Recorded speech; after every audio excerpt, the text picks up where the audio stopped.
I've watched Twin Hills over a period of 40 years gradually be developed into a signature property on the east coast of Australia. It doesn't really lack anything. The stable facilities that Mike Willesee put in here, the Howard Tanner designed yearling complex, the stallion complex down the bottom, they're all state of the art. They've been there nearly 30 years and they're like new, absolutely outstanding. We believe that it's probably one of the best appointed studs in Australia. Twin Hills has a usable 2,500 acres, all of which is fenced and has the facilities for both horses and cattle. The fencing has been almost completely upgraded to get it to the standard that all Godolphin properties have to be at for Sheikh Mohammed's requirements. Southwestern New South Wales has always had a place, a prominent place, in the breeding of thoroughbreds nationally in Australia and in the state. The reason for that is the landscape. Cootamundra has got a lot of undulation. It grows great trees, which is a thing that stud masters are always looking for. We can run a herd of breeding cattle here as a supporting role for the horses, which we do. It's free draining land. We get a 26 to 28 inch rainfall a year. It's a very steady property for us to turn off quality thoroughbreds. We've raised horses here, we've spelled horses here, we've stood stallions here, all of it successfully.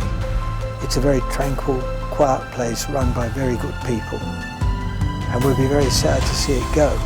Mr. Calvin was the first person I remember being here, Dawson stud Cootamundra. He stood the very successful Dignitas and an American stallion called Bold Aussie. He sold to Mike Willesee. Mike Willesee stood some really significant Australian stallions here. Breed shaping stallions like Snippets and Rubiton were here in the 1980s. He sold to the Inghams in the early 90s, and Jack and Bob Ingham developed a stallion operation of their own down here. So over a period of 40 years, Twin Hills has become a very prominent breeding property and has stood some of the better stallions, if not the best, in the past 30 years. Every major Group 1 horse that we've raced has spent time here. We have a fantastic staff down here under Steve Bryan. They spend a lot of time on the pastures, making sure that they're clean, weed-free.